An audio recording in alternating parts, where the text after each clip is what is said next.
Good morning, everyone. Happy Wednesday. It is May 22nd.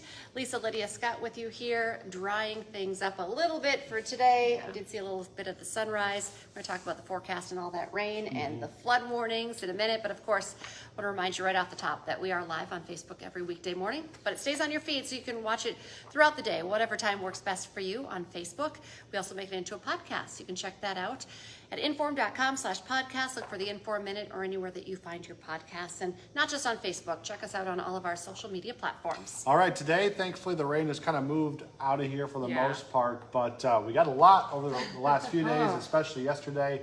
We had our photographer down at Lindenwood Park this morning to get a look at the water. It's almost up to the pedestrian bridge there. Yeah. And, those waters are rising. The red is rising. It is swelling. We picked up about a half inch of rain here in Fargo yesterday. But when you tally up all of the rain over the past 7 days, close to 2.5 inches. Wow. Okay. That's a lot of water. That is.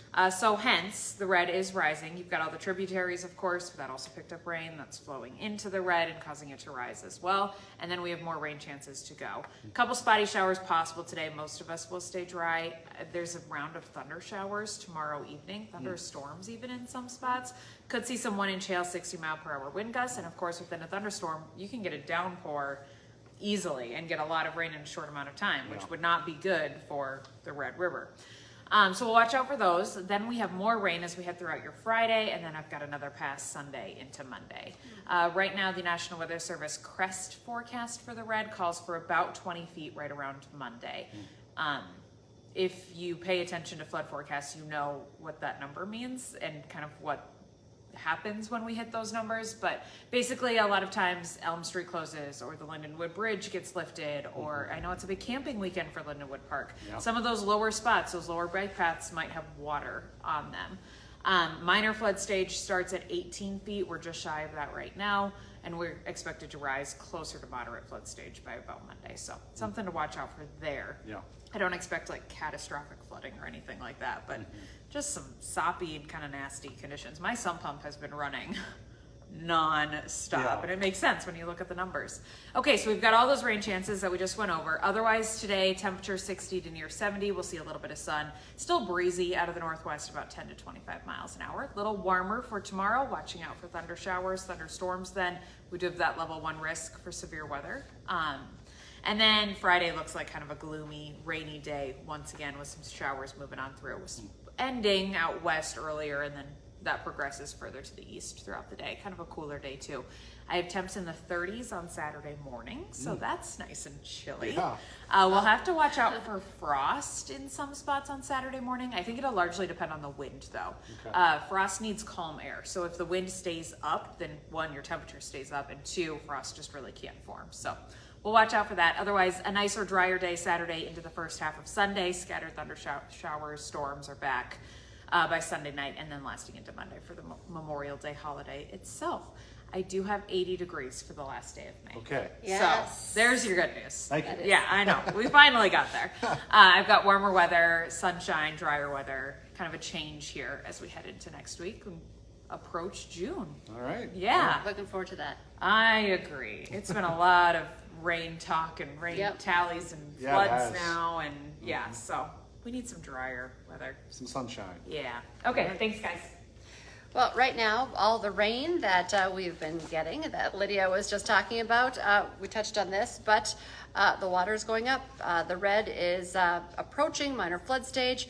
Lydia just mentioned this. I believe we're still sitting under 17, right around 18 feet, cresting around 20 feet on Monday. But of course, that's something we're going to be watching and tracking as the red starts to go up a little bit. You can track some of those flood warnings as well and watch the forecast, of course, with our WDAY Storm Tracker weather app as well. That's right. And speaking of all that rain today, Willie Nelson fans are hoping things are drying out because the artist show at the Blue Stem Amphitheater was postponed last night, moved to tonight because of all of the rain. Gates will open at 5 o'clock. The show starts at 7. But because of all the soggy conditions out there, wet grass, those grassy areas where you can usually park out there are not going to be available, except unless you have a disability or a partner with an approved pass. So people are encouraged to use ride-sharing options. Those, of course, are your Lyft and your Uber. Shuttles will be available at Legends Sports Bar, Murphy's Pub, Hen House Bar and Restaurant, and the Moorhead Soccer Complex from 5 to 10:30 tonight. So take advantage of those if you can. A sold out show, so you know that affected so many Yes, people. So it it did. should be a great show though tonight. Another event in the area that was forced to reschedule or, postpone because of the wet weather was the EDC baseball tournament, pushed back until tomorrow. It was scheduled to start on Tuesday. So now the first game will be tomorrow at 2 in the afternoon. All right, today the city of Dilworth is celebrating EMS Week by breaking ground on its new fire hall. The new $10 million facility will be along First Avenue and replace the current one, which is more than 40 years old. The new fire hall is set to be complete next summer. Many of us are preparing, of course, to travel for Memorial Day weekend. The countdown's on. We're just days away now. Yeah. We've been talking a lot about gas prices holding steady. We are so excited about it. Well, now we're days away, and of course, that's changing. They're starting to go up. The national average sits at $3.59 a gallon. Both Minnesota and North Dakota have seen bumps. In fact, in Minnesota, the average went up 5 cents just yesterday. It's now at $3.27. North Dakota up 2 cents, now at $3.33. However, the FM Metro so far holding steady at $3.22 a gallon. The busiest days of travel ahead of the holiday weekend are expected to be tomorrow and Friday. Yeah, expected to be a very busy traveling weekend. We'll have the latest forecast on travel numbers from AAA and stuff ahead of the weekend here as well. So stay tuned for that. All right, today the Minnesota Timberwolves will be playing in the NBA's Western Conference Finals for the first time in 2 decades.